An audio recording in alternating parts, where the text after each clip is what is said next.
Com menos de US$ 1 milhão e um telefone celular, eu me elegi presidente da República em 2018. A esquerda, vendo meu crescimento, tentou me assassinar, com a facada que eu recebi no dia 6 de setembro de 2018. O delegado da Polícia Federal, que fez um inquérito sobre o assassino, o Adélio Bispo, concluiu que o Adélio agiu de forma isolada. Bem, esse delegado, que teve essa conclusão, acabou de ser nomeado diretor de inteligência da Polícia Federal pelo senhor Lula da Silva. Ou seja, Lula presenteou esse delegado e chegou à conclusão que a facada que eu tomei foi um mero maluco que deu a facada em mim.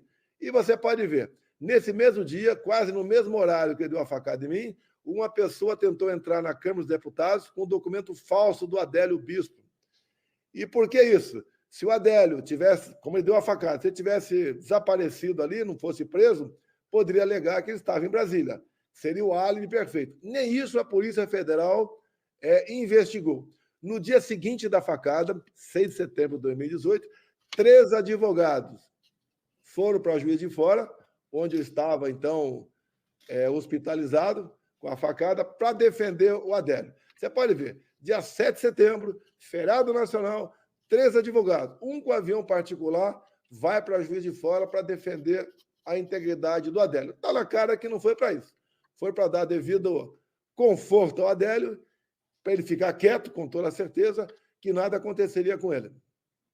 Pois, temos informações aqui na Europa e em Portugal que estão a ser perseguidos jornalistas, parlamentares, às vezes alguns com crimes do futuro, e temos jornalistas como Alain dos Santos que tiveram que fugir, temos imensos outros jornalistas que fugiram aqui para Portugal por causa da perseguição. Estão também a atacar todos aqueles jornalistas e profissionais que pensem diferente da esquerda e do governo?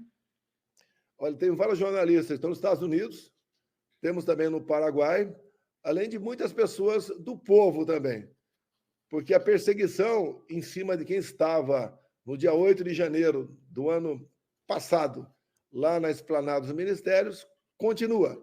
Então, ele sai daqui com medo de prisões. E já tivemos casos de condenações aqui de pessoas que nem estavam em Brasília. Ou seja, a perseguição é enorme em cima dos brasileiros. Vivemos, sim, uma ditadura em nosso Brasil, infelizmente. Mas e a questão do STF é que passa-se aqui a imagem que o STF é uma espécie de governo não eleito, acima do próprio governo, acima de tudo, absolutistas, que pisam a Constituição, mas que depois dizem frases como vencemos o bolsonarismo. Isto é real, essa situação, ter um Supremo que se gaba, se orgulha de ter vencido um candidato presidencial? Olha, a maioria dos ministros do Supremo comemoraram muito a eleição do Lula. E alguns diziam lá que evitaram, com a eleição do Lula, que o Brasil se tornasse uma ditadura com Jair Bolsonaro. Agora, nós sabemos que o Lula da Silva é ligado ao ditador Maduro, ao ditador Ortega da Nicarágua, ligado também ao regime cubano, o Partido Comunista do Brasil aqui, que é base de apoio do Lula, é ligado à Coreia do Norte. Nós sabemos também que o Lula aqui acha que o Hamas não é um grupo terrorista, são pessoas apenas que lutam por uma autonomia e independência da Palestina. Então, o Lula da Silva é ligado a esse tipo de gente. Como o Lula da Silva é ligado também às Farc, as Forças Armadas Revolucionárias da Colômbia, um grupo narco-terrorista lá da Colômbia. Então, o Lula é esse tipo de gente que desgasta os valores familiares do Brasil, que ataca quem produz no Brasil, como, por exemplo, ele detesta o agronegócio brasileiro, ele é contra o armamento do cidadão de bem, ele é um desarmamentista, ele ataca as religiões do Brasil, ele defende o aborto, defende a ideologia de gênero, ou seja, é uma péssima pessoa em todos os aspectos. E essa pessoa foi colocada lá por essas pessoas, no meu entender, ou foram ajudadas por essa pessoa, dizendo que ele fez voltar a democracia em nosso Brasil. Completamente diferente do sentimento da grande maioria do povo brasileiro. Como eu te disse agora há pouco, Não haverá o depoimento no dia 7, quarta-feira, aqui na cidade de São Sebastião, aqui no estado de São Paulo, mas eu me farei presente. E vocês verão a forma que a população se aglomera, se junta e se faz presente para me ouvir. Lula da Silva não consegue ir tomar um refrigerante numa padaria aqui no Brasil. As eleições dele foram comemoradas apenas dentro dos presídios. Mas nem no Nordeste teve qualquer comemoração pela eleição do Lula. Sim, vamos precisamente ver imagens disso. Mas falou aí nos criminosos.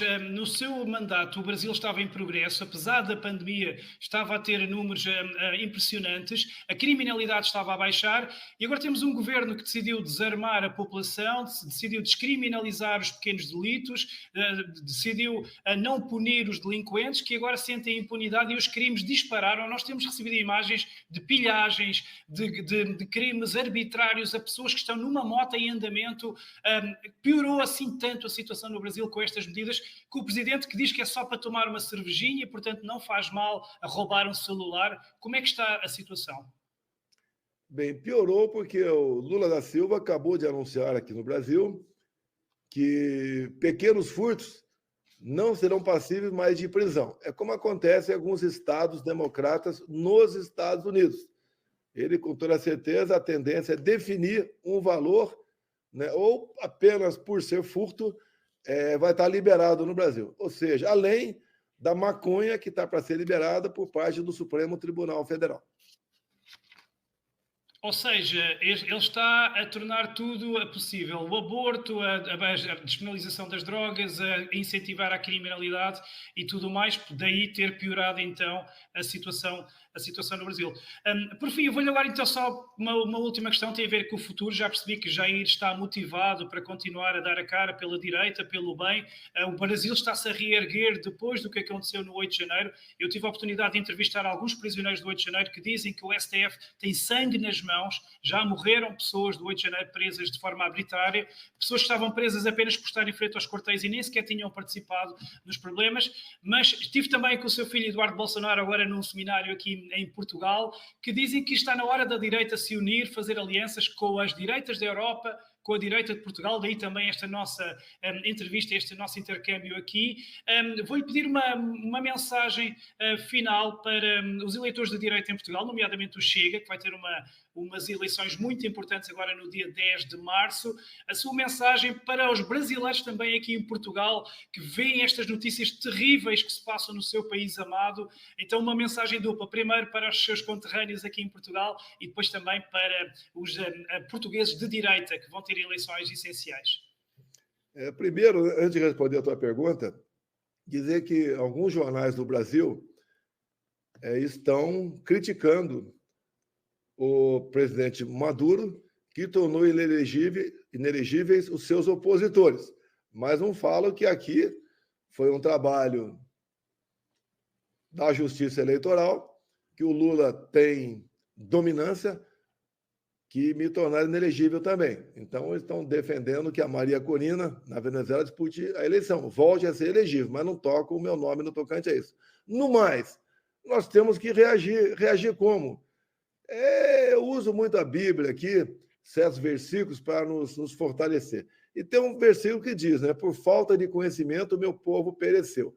Ou seja, nós devemos conversar com quem está do nosso lado, os mais humildes, para mostrar os malefícios do comunismo, do socialismo, dos partidos de esquerda no Brasil e no mundo, para nós mudarmos a situação. Não podemos ficar calados, caso contrário, eles vão dominar. Se a vida de vocês não está fácil hoje, pode ter certeza que ela ficará muito mais difícil no futuro se nós aí não lutarmos. Então, a todos os portugueses, pessoal da Europa, América do Sul, vamos lutar por nossos países, por Deus, pátria, família, liberdade, por liberdade de expressão, por liberdade econômica. Vamos lutar pelo legítimo direito à defesa. Vamos fazer a nossa parte. Vamos continuar lutando, porque nós temos como vencer essa batalha. Não vai ser fácil, mas eu tenho muita esperança, muita fé em Deus, em primeiro lugar, que nós venceremos essa batalha.